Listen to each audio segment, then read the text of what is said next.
Welcome to another episode of Municipal Focus. My name is Kevin Tachi, and the purpose of this particular program, the mission statement of the program, is to bring you into focus when it comes to things that are going in and around not only the communities that we serve, but ongoing issues, political forums, or even candidates running for office. Today, joining us is Tatyana Semyrog. She is a candidate for the 6th Plymouth District. Do you know what the 6th Plymouth District is? The 6th Plymouth District is Duxbury, Pembroke, and Hanson.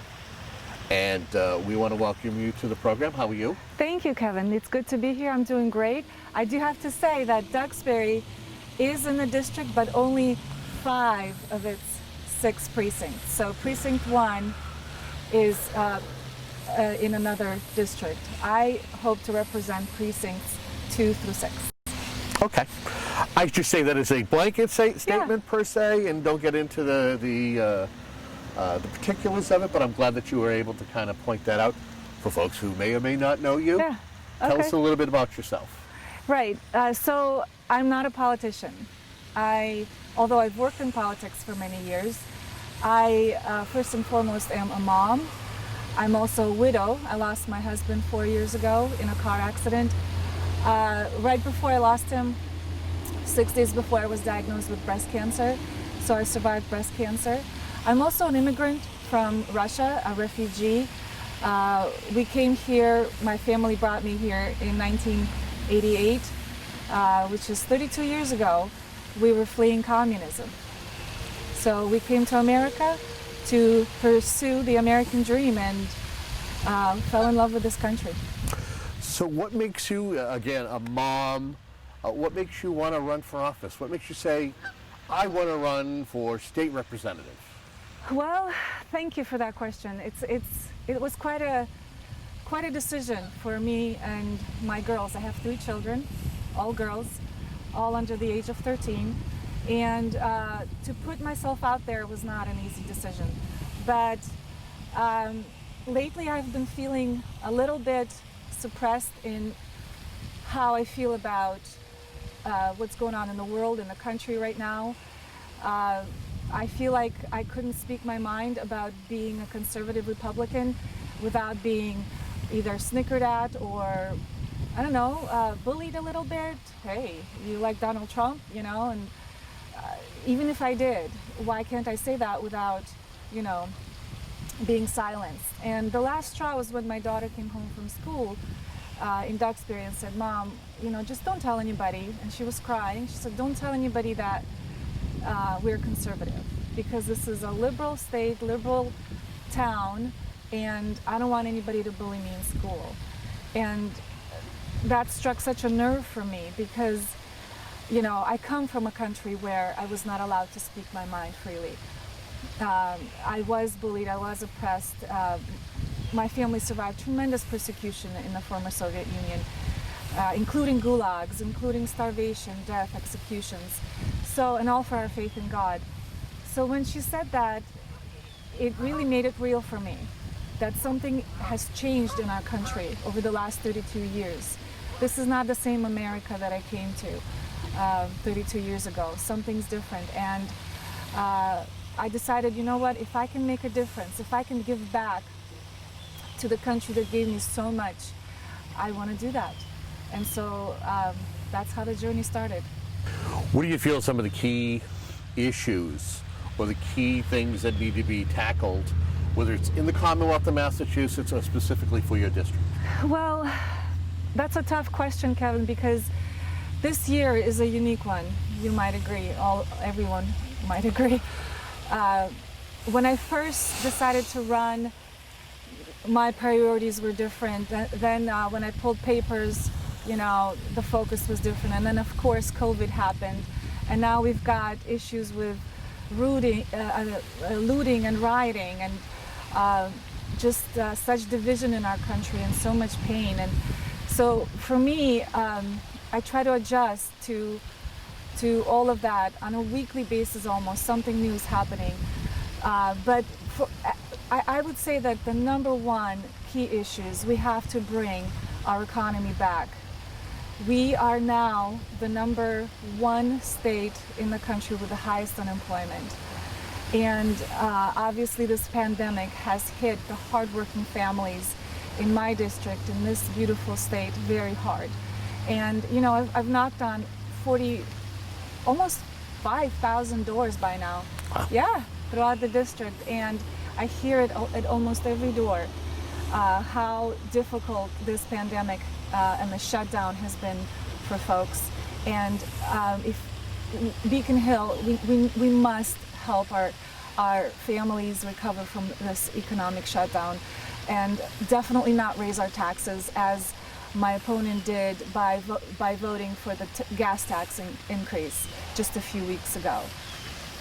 So the next question I would ask you is there something specific to you as a resident of the district that you'd like to also tackle? You've talked about unemployment and doing something about that. What else would you like to Right. tackle? So safety is my other concern. I am a single mom with 3 little children, and you know, sometimes I feel a little bit unprotected without a man by my side. I'll be honest. I have to say that the whole notion of defunding the police has been very difficult for me to take. The fact that Beacon Hill voted the way it did, including my opponent, to defund the police, scares me. Even the idea of that, even talking about it scares me because of what's going on in the country right now. All the violence that's happening. Our police, our brave men and women in blue are being attacked. You heard what happened in LA just a couple of days ago.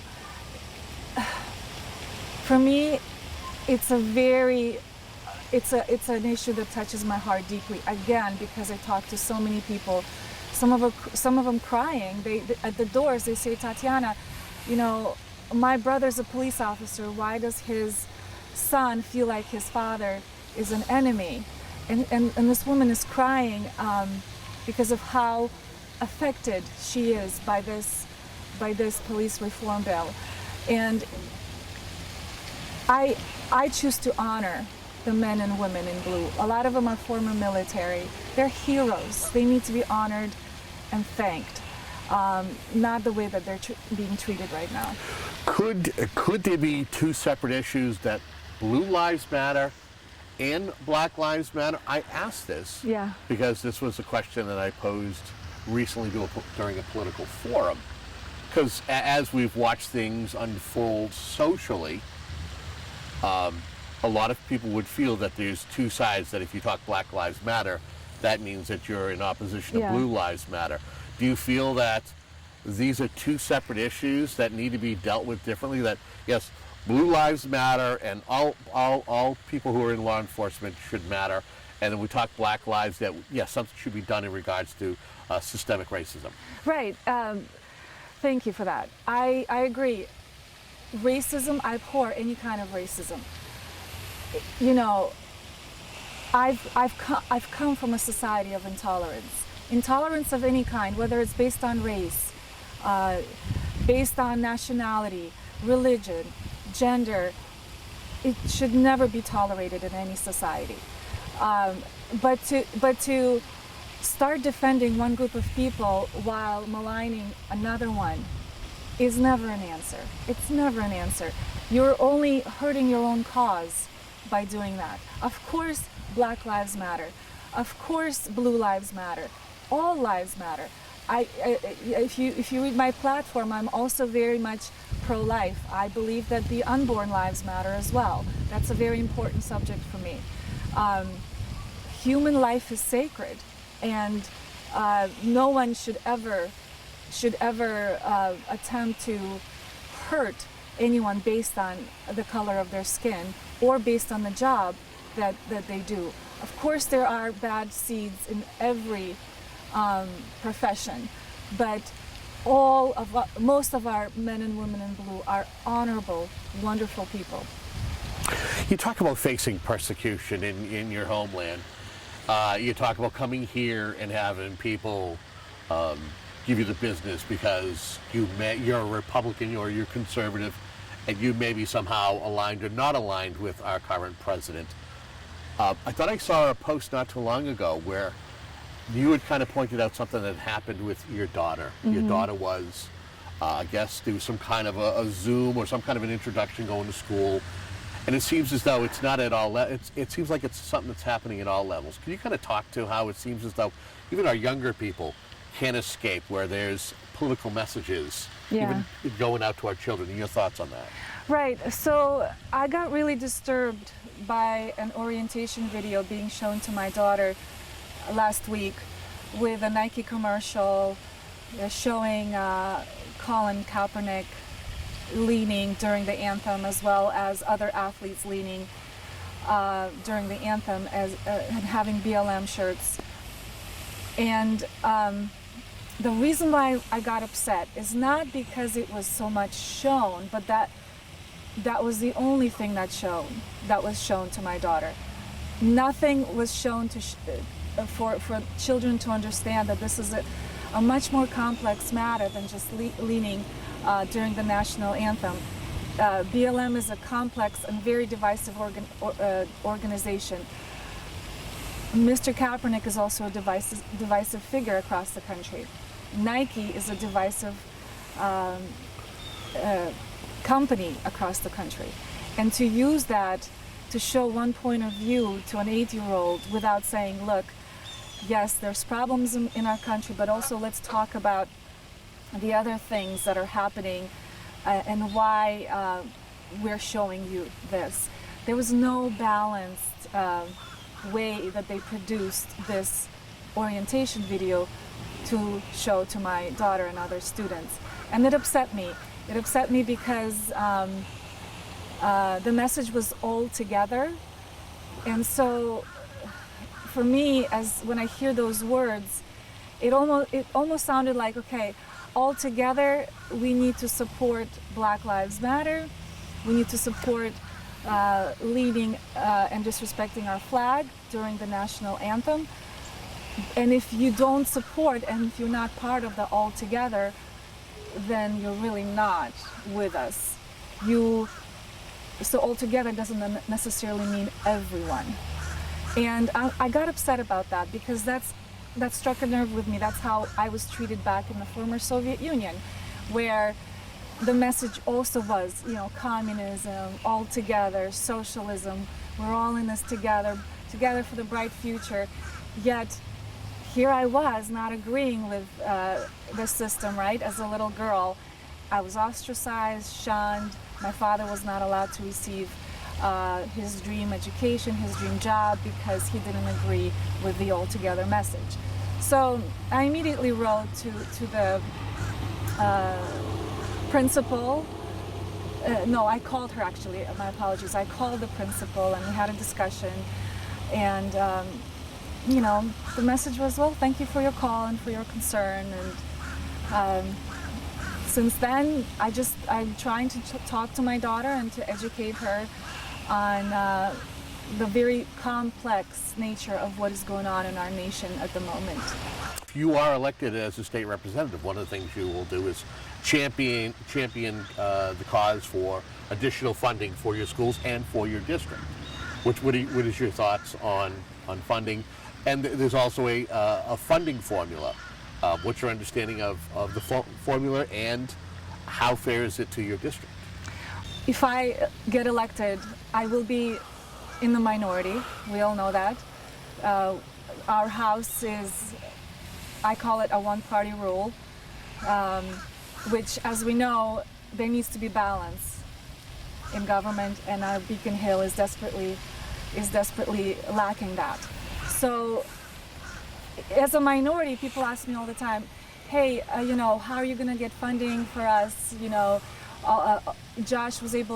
My opponent was able to get funding because he's part of the majority. And I said, well, that's literally his job.